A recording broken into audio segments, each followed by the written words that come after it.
the Jammer from back in the day on the radio. Jammer, what's up, man? How you doing? Well, I tell you what, it's an honor to be here. I tell you that. I don't know where I've been, but I know it's an honor to be here tonight. my man. Hey, Jammer, for those of our outsiders who may not be familiar with you, why don't you give them the lowdown, man? Give them the real. Where you from? What you been doing? How long you been in the industry? You want me to run the resume? Yeah, you got it. Well, we ain't gonna do all that because that resume's pretty doggone long. I don't know. I was in radio for about 37 years. Yeah. I didn't do much outside of the business of, just a regular, playing the music, having fun on the radio. And I traveled a bit, worked at the big stations here, V103 in Baltimore, and Magic for a while. And, sometimes, believe it or not, I worked on some stations. In some cities, in Baltimore as an example, I worked at some stations under a different name, and it was a different time. I worked on 95.9 as, who was I? I was Jeff Daniels. And then years ago, I came back as the name I was using, Jammer. So that's how I go. So, yeah, I just been doing that. You know the story. And it just enjoying myself. It's a good career. It was a good career. Now it's a little different now. Yeah, times are changing. Uh-huh. Technically, it's better now, Yeah. But it's, God bless the industry. But like I was telling you, podcasting is seemed to be the thing now. Hell yeah. A lot of people, yeah. It's a new day, as Whoopi would say. It's a new day. If one more person, it's about damn time, as Lizzo said. Well, I know in addition to playing the hits that you are a very big baseball fan, in particular our beloved Orioles, who are so hot right now. And I know that you also listen to you enjoy watching wrestling as well. Oh my, I go back. Okay, well, yeah. Let me just tell you, my man Mark here, he is a wrestling aficionado to the utmost, for real. So y'all gonna have time to get it in on the wrestling tip. Oh my God! Yeah, I've always been a big fan of wrestling, and even the roller derby. Okay. Yeah, I love the roller derby. Yeah, all that stuff, all the fake sports. Man, I mean, you over there, you making Mark's day for real. I know he's probably licking his chops right now. I can't see him, but I can almost guarantee he's licking his chops for this portion of the interview. I happen to be in one of the biggest matches in professional wrestling. Easily a top 5 match of all times in professional wrestling. And we're going to save that. We're going to save that for later, aren't we, Mark? That's what you call a tease. My man. And talking about a tease and teasing people. Hey, Mark, man, I feel like we had beef in the 410 as far as sports is concerned. With the Ravens, I know you and I talked a little bit about that. But what was going on between Bernard Pollard and Lamar Jackson? Oh, just a little more words there broke out on Twitter. Twitter, it's always good for beef. And Bernard Pollard, he's had something to say about Lamar Jackson for years now. Like, he's not a fan. Really? He didn't see Lamar as being the guy. And Lamar popped off. This is news to me. This is news. Yeah. Yeah, and I guess Lamar just didn't like the latest thing Bernard said. So they kind of went at it. Lamar, I do think, I mean, maybe I'm biased because, like, Lamar is the here and the now. But I do think Lamar got the better end of the whole transaction. He told Bernard that he had to look up who he was on Google.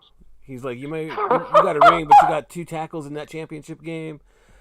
And they went back and forth. But, Ravens being Ravens, the very next day, Lamar said, maybe I went too far. He apologized. Bernard seemed to accept it. So all goods with the flock. I'll tell you, these youngins, the one thing about these youngins, they going to come with receipts for your ass if you're going to step up to the challenge. He did. Yeah. But, I was really surprised to hear about that. And then also, too, like, okay, I kind of see where Lamar Jackson was coming from. Like, Bernard, you've had your time. You're a Super Bowl champion. For real, you need to act like you're above all of this anyway. And not even, continue on in a Twitter beef between somebody who you should actually be mentoring. But, I mean, if we're going to go on, like, the star celebrity status, I don't think there's really much to talk about when you're putting up Bernard Pollard against Lamar Jackson. I don't know about you, Mark. Yeah, Bernard Pollard got a ring, but Lamar. Hey, he got a ring. Yes, he did get a ring, but I mean, some people want practice squads, and people only play the whole season. They got rings too, didn't they? Yeah, for sure. The trainers back in the back, they got rings. The guys in the front office, they got rings. If I spent 2 days with those jokers during that season, I'd have got a ring. You know what I mean? Like, if I'm talking about actual star power and presence and impact in the NFL. Well, I'll tell you what Bernard Pollard doesn't have. He doesn't have 2 Pro Bowls. He doesn't have 1 All-Pro. He doesn't have an MVP. So maybe he needed to think about it coming after Lamar. Yes, he definitely needed to have several seats and think about ponder some things. But I am very glad and impressed with Lamar coming back and apologizing, because that shows leadership, that shows maturity. I'm pretty sure he was pretty heated in the moment, because I read the exchange and there was a lot of slangs and stuff going on there, so he definitely was in his feelings for real. But I recently saw Lamar Jackson, and I had to do a double take. Really? He's been taking care of himself. Look like he's in great shape. Well, have you seen him lately? Oh yes, I was just about to say, Jammer, and I've seen him lately, and let me just tell you, a lot of the ladies have been seeing him lately, because Lamar Jackson, I believe he might have put on some weight, and then there's some areas there's some areas of Lamar Jackson that seem to be really working right now. And I'm talking about the backside. I've seen a picture of him standing up. And, hey, Mark, you know where I'm going with this. I like to think of myself as having a nice little booty. And Lamar got me beat that confident in that area now. I mean, he looks like he's definitely been doing his squat. Okay? He's serious, I tell you that. I've been taking shots at him all off season. So he's betting on himself, so let's see if he's a winner now. That's all I can say. So, Jabo, what do you think about the current situation as far as the contract with Lamar? I mean, do you think that the Ravens are BSing him? I mean, or what? I mean, what's your feelings on the whole contract? I think. Let me just start off with this. Okay. Get yourself an agent. Yep. Get yourself an agent. We all like mama and great. And mama can show enough cook, Mama ain't never sat down with no $1 billion sports agents business and figured out what's right and what's wrong and what you can get, and just the little do's and don'ts that these agents know. I mean, it ain't pretty, but that's a part of the game. And for him to try and reinvent the wheel, he might come up with just a spoke. He might, but my God, just imagine if Lamar make it to the Super Bowl. Say if the Ravens don't win it, he's just one of the 2 teams. Can you imagine the money that he'll get then? So, like I said, he's betting on himself. Absolutely. He's betting on, no wonder he looks like he's been working out and Yeah, he knows this is it. He said, they ain't tackling me. They ain't pulling me down this season, huh? Yeah, he gonna be able to take a few hits. Yeah. So, he done made them ankles good and strong. and with nobody to block for him, he sure need those ankles. Yeah. Well, I hope in that area, the recent draft pick will be able to help out with that, right, Mark? Oh, for sure. Yeah, I hope so. I mean, fingers crossed. I mean, we all know that O-line has been a continuous thorn in the side of any Ravens fan. Yeah. You know, no matter where you are. So yeah, I feel you on that one, Jam. I feel you on that one, y'all. Yep, that's how it goes. But training camp starts next week? The rookies are in. Yep. And so here goes. Here goes. We'll see what happens. Hell yeah! There's only one team right now that's on the tongue of everybody more than the Ravens, and that's the Baltimore Orioles. And this is why we got you here, Jam, because I know that you are an expert. I follow you on social media. We've talked often. That you are an expert on all that is Orioles, and this is really what I've really been excited to talk to you about. First and foremost, I mean, gosh, we are literally this is All-Star game, All-Star week. All-Star game is tomorrow, so we are literally mid-season. Every baseball fan knows that. We got the home run derby going down tonight. We'll talk more about that in a little bit. But Jammer, how about them O's? Ain't the beer cold, hon? How about that? As Chuck Thompson, by the way, Chuck Thompson is my radio idol. Really? Yeah. I always wanted to do some baseball play-by-play, but I never saw a black person doing it, so I never proceeded. Hey, now you talking about podcasting? That might be your way in.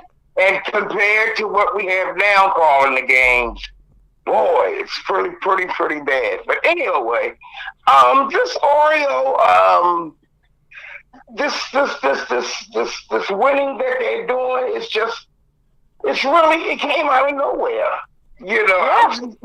I'm just as surprised as anybody. I'm pretty impressive first half, right? Huh? I said pretty impressive first half. Yeah. And it started off, I was thinking, well, I kept my eyes on that 20th game of the season, that 20th win. Okay. Because I would always say to myself, oh my, it's, I would say, well, if I was on the air somewhere, I would say, oh, it is June. It is June 20th, and the Orioles have yet to win their 20th ball game of the season. I would make a joke out of it because I thought that was really bad. So they hit the 20th win, and they just kind of kept on going. It's surprising. I say stay the course. And when I say stay the course, I like Trey like the rest of them. Great story and all of them. But, in baseball, especially, I look at it a little different because you don't do a whole lot of running and howling and switching and changing because you had a good week and a half of baseball. Right on. Don't go losing your mind and think you can fool with them Yankees because as the young folks like to say, or anybody like to say, let's keep it real. Right on. So this is nice. I like the fact that it's giving those players a chance to see what winning is all about. They can see they know it ain't the fans, it's you guys. Yeah. If you're worth my money, the people will come and see you. Absolutely. Absolutely. I'm not going to come and pay too much money for a beer just to leave there feeling bad because because the ball club you support ain't one of them look like they're not trying. Right. But that's right now the thing in the past. I like it. Actually, I think the team got better. In my opinion, when we got Mateo. Oh, okay. It was quiet. We got, you know what they say about good players of color now? Yeah. They're very athletic. Absolutely. Well, if he's very athletic, what in the hell was Pat Valenka? Or Stevie Wilkerson? So. Yeah. You're playing an athletic sport, so having some athleticism, some good athleticism. I think when Mateo got here and started tightening up that infield and making plays that other people hadn't been making, and then Odor with his nutty behind. So, but I like Odor because he put some backbone in the Orioles' back. He made them kind of stand up for themselves. So this is wonderful. I hope Elias stays the course. And we'll see what happens in the second half. That's all I can say. This pitching is doing well. Oh, another problem with the Orioles is Brandon Hyde. Someone, today while they're off this week, someone should go to his home. If they need me to do it, I'll go.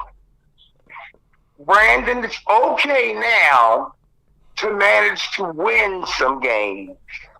We're not trying to see everybody with a roster because we're trying to see who's a prospect or not. They do that down in Norfolk. You can manage to win some games now. Right on.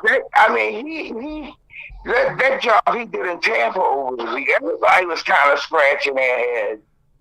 I said, this guy here, I'm not convinced he'll be here in 23. I'm not convinced. Really? He made no announcement, so, Yeah. I'm not a big Brandon Hyde fan, but, Jammer, please believe me, I'm not either. And Mark he will attest the fact that I've gone off about Brandon Hyde I've been going on for a little while now. Everybody keeps telling me to trust the process, but I feel like our sentiments have kind of reversed. Whereas, yes, they've manufactured a pretty decent consecutive scoring. 10, that's a hard thing to do. That's nothing to scoff at. And not only that, but the previous series. Before we even went on this 10-game win streak, they were winning series. We talked about this, and that's right. And I love that you gave Mateo the nod as far as Yeah, I just when he came here. Yeah. He brought some flash with him, Yeah. He just brought some flash, not too much. Yeah. He just brought some flash, and it kind of the damn infield got better, Yeah, and it's a very interesting. Go ahead. Go ahead. Valenka and these Stevie Wilkerson and all these friends, come on. I didn't know what the reasoning was that he would even bring these guys north, but I just maybe he can learn to. I don't know what you can do with Brandon Hyde, but maybe they haven't signed an extension. But because they, for some reason, Brandon Hyde's contract is never disclosed, and neither is Elias's. They just gotta tell you when to sign. So I don't know what's going to happen, but if it was me and if I own the ball club, which I do not, no matter what they may say, I don't own them. But, I'd send Brandon Hyde to BWI Marshall so fast. A couple of weeks ago on the show about the addition of Adley Rutschman to the squad and how it does seem that with his coming that there has been a very positive impact on the success of the team as late. And when it comes to Mateo, I feel like sometimes he gets the shit's end of the stick. You know what I mean? I really don't think that he gets the credit he deserves because his batting average really wasn't up there. But as we have seen over this winning streak and in Tampa Bay over the weekend, he's starting to figure it out, right? Mm-hmm. He hit a home run. I still don't think they mentioned it. Dude, I listened to Jim Palmer basically. I mean, in so many words, dog him during the broadcast. And to me, I mean, I think there are plenty of players who have a much less impact or don't play as well. Ryan McKenna. McKenna. Oh, started on Ryan McKenna. Okay. You don't listen. You don't want to hear why he's on the ball club. That's a whole different show. So, I really have to. That's something else I'll understand, but I will say about McKenna, since you brought his name up. He's good out there with the glove, and but he just can't hit. Yeah. And I think most of his problem is mental. If you look at his eyes when he's up at that plate, they are bucking. He's just looking like he's scared as shit. Excuse my language. Jeez. Oh no, you're good. You're good. This is prime time, baby. You all good here. Or excuse my language, but he looked like he's just frightened to no end. Yeah. So that's when I said this is a mental thing. Yeah. And see, it's not easy to catch the ball out there in the field because he can go get him. But that's something where he's by himself almost. But it's something about being up at that bat that makes him very uncomfortable. I mean, this guy, he will kill rallies. He will do everything. By the time I let it out, he'll be out anyway. Yeah. I sit here and go, well, that's the first one. That's good morning. Okay, that's good afternoon. He fouled off good night. So I say that's a quick nap. And there you go. I know McKenna. So I think that's a pretty fair and accurate perception of the guy. And to get serious for a minute, and I'm trying not to look at it this way, but I do notice that the Orioles are drafting quite a few white ball players. I'm not convinced that in this big country they call America, there isn't some players of color. Yeah. That can play in the major leagues. Now, I know they claim African American kids are not playing baseball as much as we did when we were coming up. Right on. Which is true. But I just noticed that. Yeah. I just noticed that. But I also noticed this. While we don't do that often, look at the teams that do. Yeah. Look at that beast they got in Pittsburgh playing shortstop. His name is Cruz. Yeah. The Orioles have yet to have a player, including Rushman, that came from the minor leagues and just hit the floor running. Yeah. Like Franco for Tampa. Yeah. Yeah, I mean, it took Allie Rushman a little while. Players like that. Yeah. And I have nothing against Adley Rushman.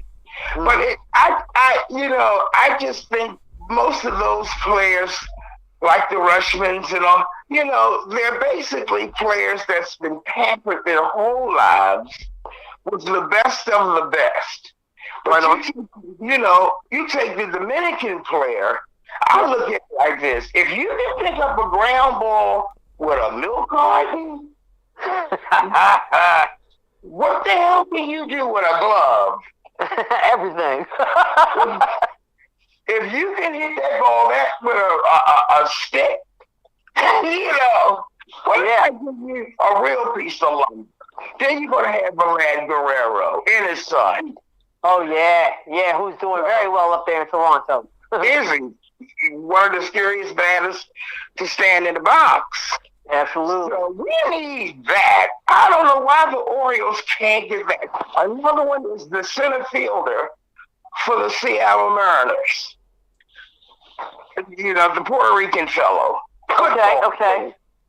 I think he's 19 or something. Really? I'm going to have to look into that one. Oh, yeah. You'll see him at the All-Star game. Word up. And Seattle won 14 games in a row. Yeah, they're still hot right now. They're still rolling. That's his team. So I don't know why the Orioles don't get some real hot, can't miss prospects. I was teasing a friend of mine. I said, we keep hiring soap opera stars. You know? Yeah. Everybody look like they can work on the young and wrestlers, and these other teams are getting. Well, speaking of soap opera stars, I mean, we had the draft go down last night. Orioles take the number 1 pick. A lot of people wanted that Drew Jones guy, but we went with Jackson Holliday, who looks like he could definitely play in a soap opera. How are you feeling about that pickup? I tell you what, and like I say, I want to be fair to these young kids. Yeah. I guess the best thing about him is who his father is. Yep. His father was a real good ball player. His father was Matt Holliday used to play for the Cardinals? Yep. That's right. Holy. Okay, well, clearly everybody knows that this is news to me today. I did not know that, Mark. Yep. And it's the first time, or second time, a father-son have ever been number 1 picks, each of them in MLB. Do you know who the other tandem was? Father and son. Was it Griffey? Griffey. So that's pretty good comparison. That's a come through for tonight, Mark. First one. Now listen, I remember Matt Holliday from when he was playing. I mean, yes, that boy's got some big brass DNA up inside of him, man. I mean, that guy was great. I mean, that's how surprised I am to hear that's his dad. Like, man. And he played with a lot of swag. Yes, he did. And so last night with his hair on backwards. I didn't know who he was. I didn't know who that man was. I'm going to tell you who He certainly didn't look like nobody daddy, right? Mark, Matt, he's enjoying life. But he still looks fit. Look like he can get up there and play today. So that's his son. I don't know nothing about him to make any type of decision. I guess the Lions likes him. Yeah. I wouldn't mind Drew Jones. And see, don't pay me no mind, because I wanted Drew Jones for the wrong reason. I wanted Drew Jones because he has somewhat of a name. You know what I mean? And I just wanted them to kind of shake it up with a guy with some more tools. You know, that's just it. That's how I feel about some of the Orioles drafts lately. But they working out. Like Adley Rushman. Yeah. He finally got his call, and it's working. It's working. His bat will come around, but he's got so much work to do with that ragtag pitching staff we have right now. And God bless our little pitching staff. And I mean, this is a nice thing for this team to experience some winning. And that's, so this won't be too out of the norm for this, because it's been a long time since they did any winning. So this is right on time. I mean, what's the guy we got? Watkins, the pitcher, Watkins. Yeah, Spencer. We wake up in the middle of the night and going, what am I doing in the major leagues? And And by God, I'm winning games. Yeah. I mean, talking about the pitching, I mean, we got Mark. Correct me if I'm wrong. Lopez is representing the Orioles in the All-Star game. He's in Los Angeles, yeah. Yep. But it's definitely it's few and far between, you guys. And for him to be the only one, and it was just a little disappointing for me because Cedric Mullins had such a great season last year. I really wanted to see him back out there this year, but I digress. Yeah, I mean, it just. So did he. Yeah. This is an indicator that there's a shift. To me, it's an indicator that there's a shift going on in the Orioles right now. And, it's shifting for the better. I don't know if you saw him yesterday or the whole weekend. He struggled in Tampa. He did. Somebody mentioned it on a radio station I listened to, and this guy, all he really knows is football.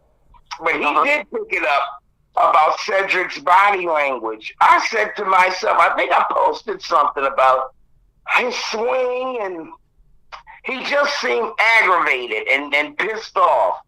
And I'm willing to say it's because of how he's playing right now, especially swinging. Yeah, average is way down. Average is way down from last year. Yeah, so he's taking this hard. Yeah. So whenever he goes on vacation this week, him and Mrs. Mullins, I would hope there's a batting cage somewhere around so he can get some swings in, right? Just take about 10 swings. Just take about 10 swings. And talking about swinging, this is what we're going to do next. We got the home run derby going down in about a little bit less than 30 minutes, so I want to take a few minutes to talk about tonight's matchups. So what I'm going to do is I'm going to say the matchup, and Mark and Jammer is going to give their opinion on who's going to make it out of that first round. All right, so as we all know that... we agree on the same one. Just keep going. Yeah, you got it. They've switched up the format. We got this bracket thing going. I know. Here is the first set of matchups, and I got to tell you, man, they did pretty good matching these jokers up. Okay, first one, we have Kyle Schwarber versus Albert Pujols. I like it. I love it. I mean, that guy. Is that how you sure? Is that what they have? That's the first they got Albert Pujols, yeah. My God. I'm loving the pick, though. I'm an old head. Oh, that's an easy one.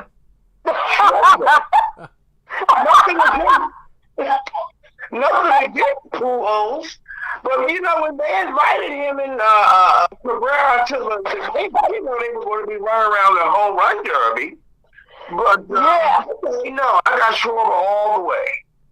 Yeah, and I guess I can see where you're going with that because, I mean, the new format, especially with the timing, the new time format, it definitely it lends itself better to the less seasoned baseball players out there. But we'll see. We'll see what my man Fat Albert does. Okay, so Jam is going with Schwarber. Mark, who do you like in that matchup, bro? Look, I know Pujols is like the sentimental favorite and everything, but they had to celebrate when he got a home run a few weeks back. So this one, it's an easy one. It's Schwarber all the way. Hey, I'm going to have to go with both of you on that one. That's anonymous on that one. All right, next matchup, we're going to start off with you, Mark. Juan Soto versus Jose Ramirez. Who you like it? I like this matchup. I think it's probably the most even kill. Me too. I'm going to go with the underdog on this one just a little bit. I'm going to give this one to Ramirez. Oh, okay. I mean, he's been doing big things for the Cleveland Guardians this year, man. But I don't know, Jammer. Right. Jammer, who's bigger than Juan Soto right now? Come on. You didn't say the Cleveland, you know what? You said the Cleveland Guardians. Yeah. I always screw it up. Yeah, Cleveland Guardians.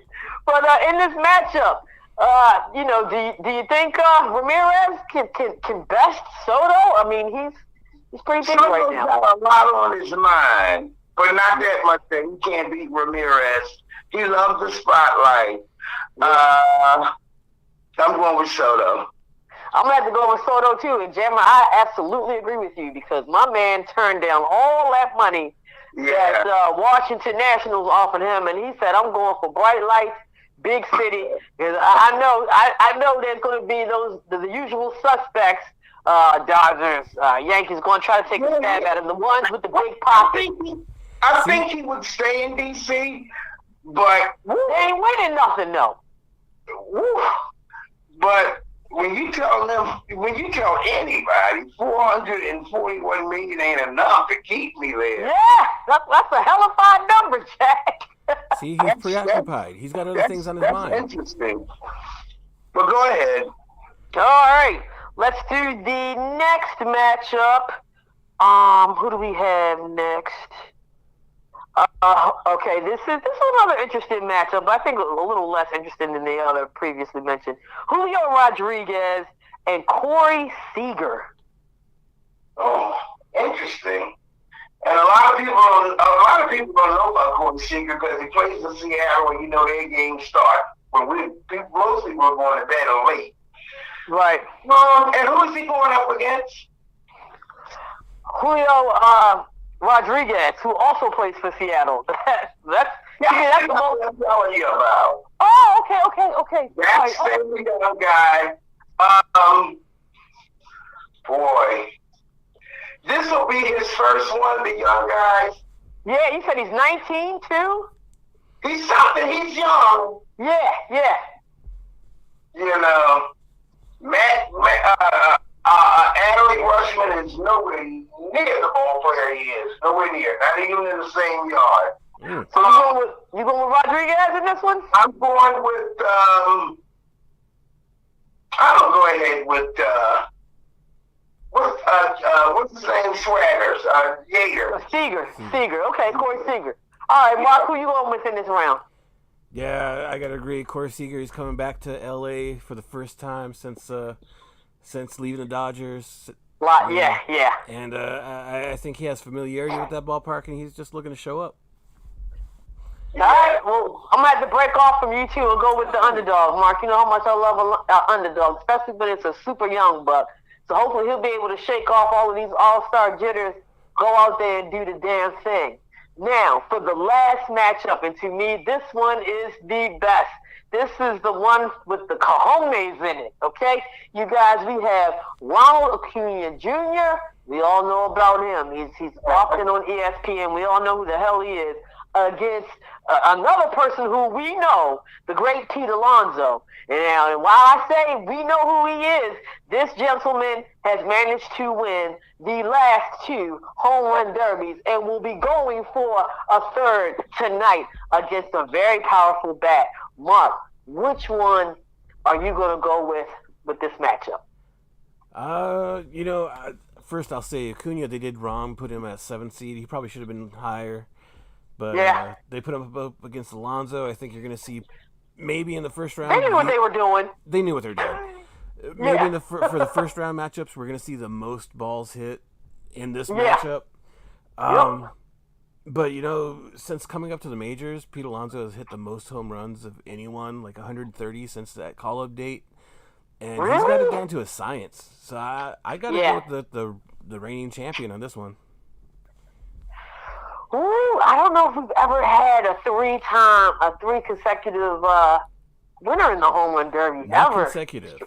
Ken Griffey won 3. Extremely difficult. Jammer, who do you like in this matchup? They call those who win 3 in a row a three-peat. You ever heard of that? Oh. Yes, I have. Yeah, when somebody wins a championship, 3 in a row, they go, oh, it's a three-peat, whatever. Oh boy, that's a good one.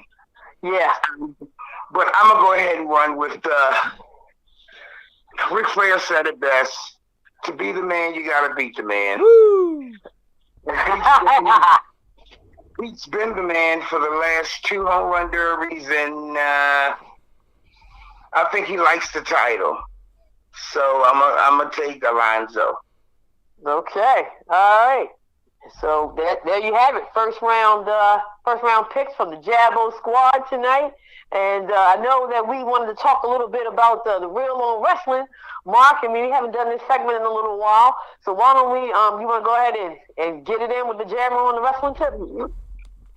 Yeah. You know, I always like to say real life is more interesting than wrestling. The stuff that goes on behind the scenes. We talked about Vince McMahon's troubles, and it looks like major media outlets are doing more investigations, and could be seeing a whole lot more information on that come out soon. A whole lot more allegations and whatnot. So Vince McMahon's going to be in a whole lot of trouble real soon. It looks like nothing illegal that they know of, but I have no idea. I don't see any way that he can get back into that CEO role of WWE. He's, for all intents and purposes, out of the company, and it's crazy. Was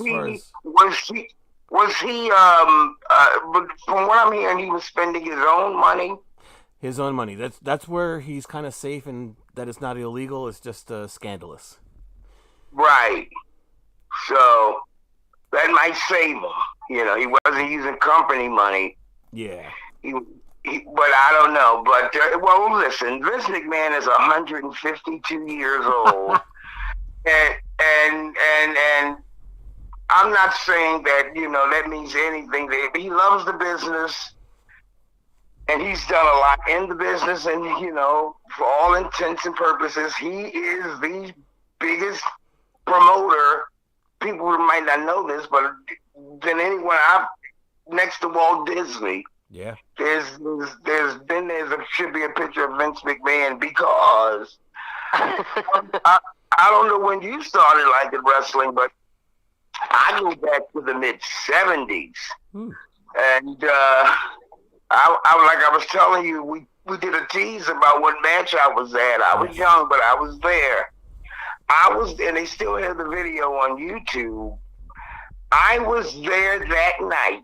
I believe it was April 30th, 1977, when San Martino dropped the belt after all those years to superstar Billy Graham. No way. It happened right here in Baltimore. Now, there was a reason they had it here in Baltimore. Well, all the titles back then, and, back then they changed in New York. They changed at the Garden for the most part, or on TV. But McMahon's father, who they said was totally different from Vince McMahon, they call him Vince Sr., say he was a decent man, unlike his son. So now when somebody say that, you figure it out. I go, well, okay. If somebody's, what's the opposite of decent? Not so decent. Yeah. So, that's how all the old wrestlers say. They said Vince Sr., he was a decent man, unlike his son, they would say. But Vince McMahon Sr. said, my God, we can't take the belt off of San Martino. These Italians will lose their mind in this place. He was right. He feared a riot. Oh, yeah. He said we can't do it in New York.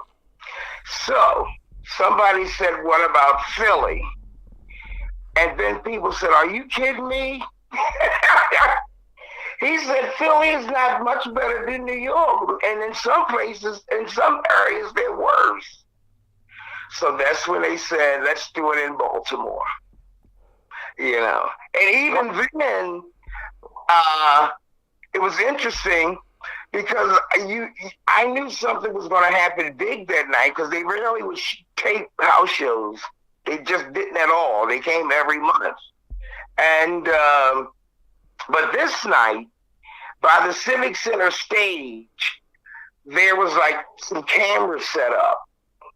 And, I looked at him, I said, that's interesting. And, I just kind of put two and two together. And then I saw Vince McMahon Jr., who was doing TV. And I said, what is he doing here? I just said, yeah, this is this is really a big deal, especially for 1977. Yeah. And sure enough, that's what happened. And the video will show you. I understand the father was here. It was a big deal, and they wanted it done right. And Graham, if you know wrestling, you know what I mean when I said he bladed. Yeah. He bladed so. You'll see on the video if you go to it and watch it. I've never seen a wrestler bleed that much. And after the match, normally the Civic Center security would, walk around the ring and take the wrestler back. This time, the city police, and the story I get from Billy Graham, what he talks about it, is he never changed his clothes. He went back to the hotel, blood and all. Wow. Yep, they had a cab waiting. That's how when he won it, you'll see on that video, he jumped out of the ring immediately. And I remember that. And them people were hot. So that's just one of the memories. But I go all the way back to those days, man. All the good days of wrestling. The real good days. And did you know Ric Flair's supposed to show up tonight on Raw? What? Wait, what? I have not heard that. Really? What? That's what I was kind of hearing. I mean, don't put me in a figure four if you don't. But well, that brings up a really interesting point because Ric Flair, he's 74 years old, and some promoter got an idea to promote Ric Flair's last match, his retirement match with Shawn Michaels, happened at WrestleMania. I remember that. That should be his last. That should have been his last. He had a couple matches with TNA after that, and now he's trained with Jay Lethal to get back into ring shape as much as he can. And that's coming up at the end of the month in Memphis, or in Nashville, Tennessee. I think SummerSlam weekend. It's the July 31st or Sunday, something like that. Yeah, and for a while they hadn't announced the match or who was going to be participating. It's a tag team match. I saw an announcement today. It's Jeff Jarrett and Jay Lethal teaming up against Ric Flair and I forget who it was, but Andrade El Idolo.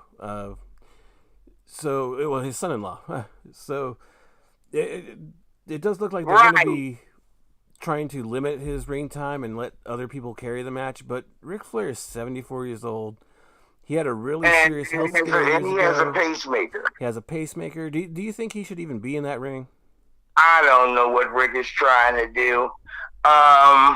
He has nothing to prove. I think he is by far. I put it to you like this.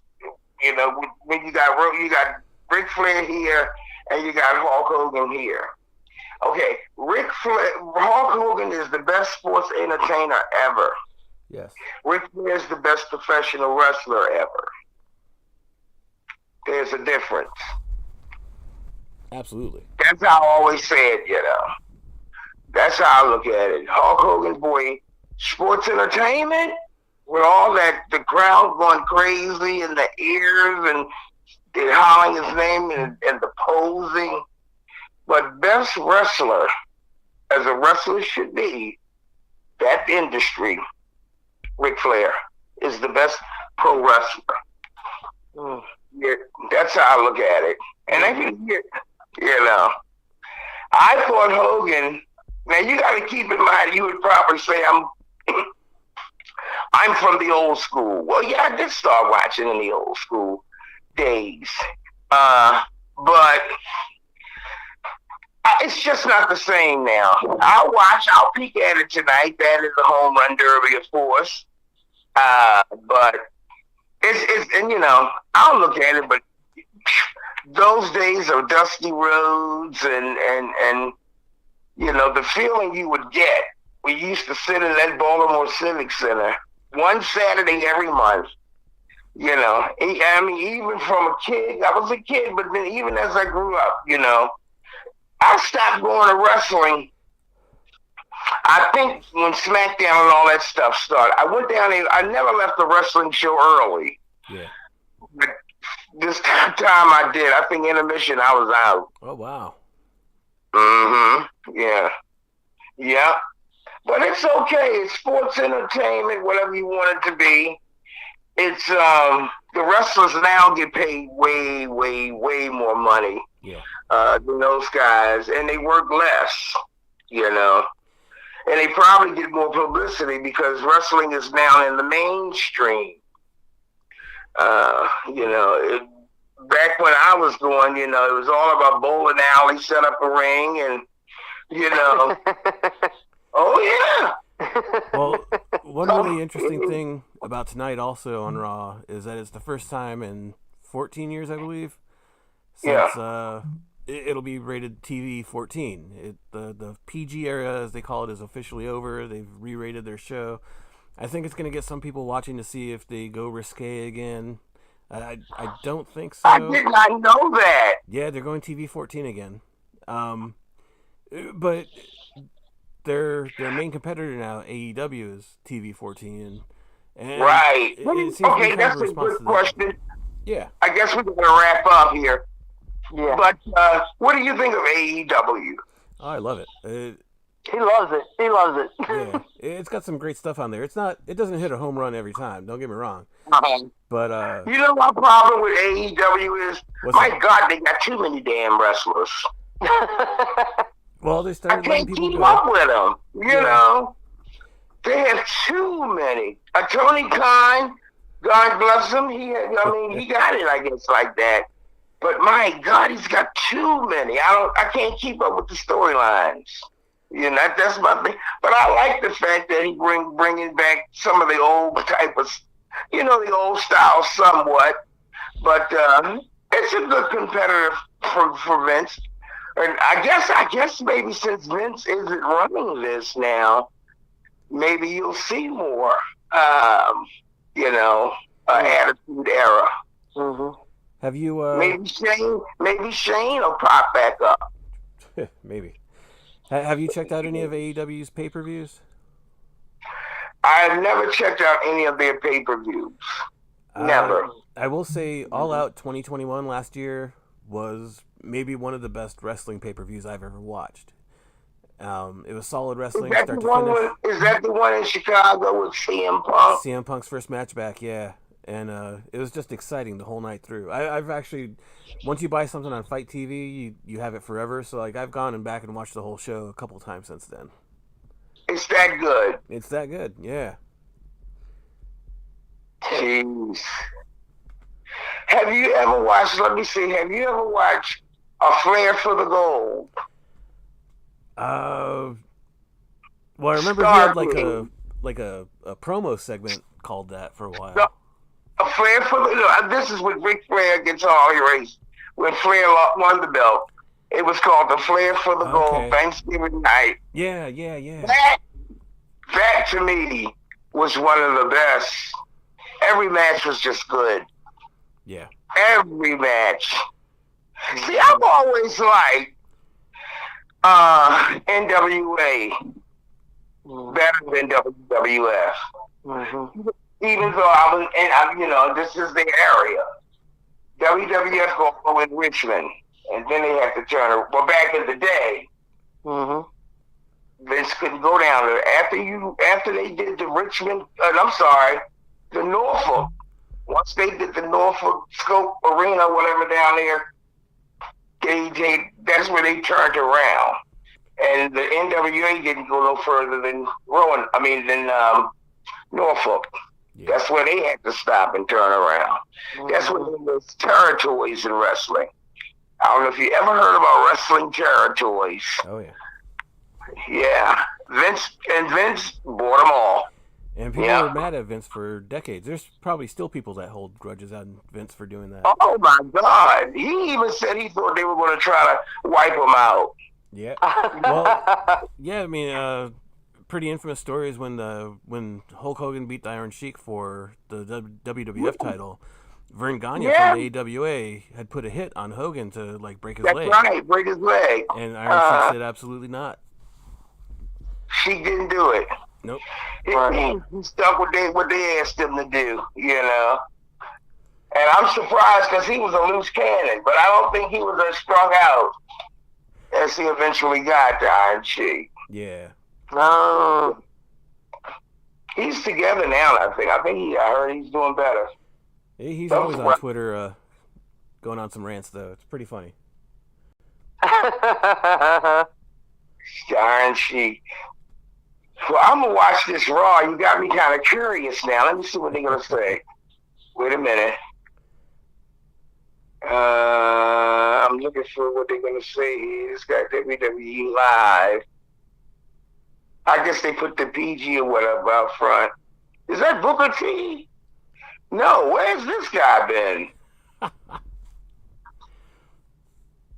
Jeez. McMahon leaves and everybody's jumping on the screen. What is he doing on there? Well, we got this home run derby getting ready to start up, you guys. So we got to wrap this thing up. Jammer, thank you so much for taking the time. Oh, my goodness. It's been a Monday night, I tell you. Hey, if we make it to that postseason, we might have to ask you to come back, bro. Yeah. Well, I'm here and I'll be glad to. I'll be glad for two reasons. One, it made it to the postseason. And two, I had a lot of fun tonight on the show. So, thank you. Thank you so much, man. It is absolute honor. And to hear you say that just means everything to us. And I'm pretty sure Mark feels the same way. Absolutely. But listen, you know how we end this show? Baltimore, spread love, yo. We're still in the pandemic. Wash your hands. Wash your ass. I'm Keisha. That's Mark. We had Jammer here, too. And this is Just a Bit Outside. Y'all have a great week. Peace.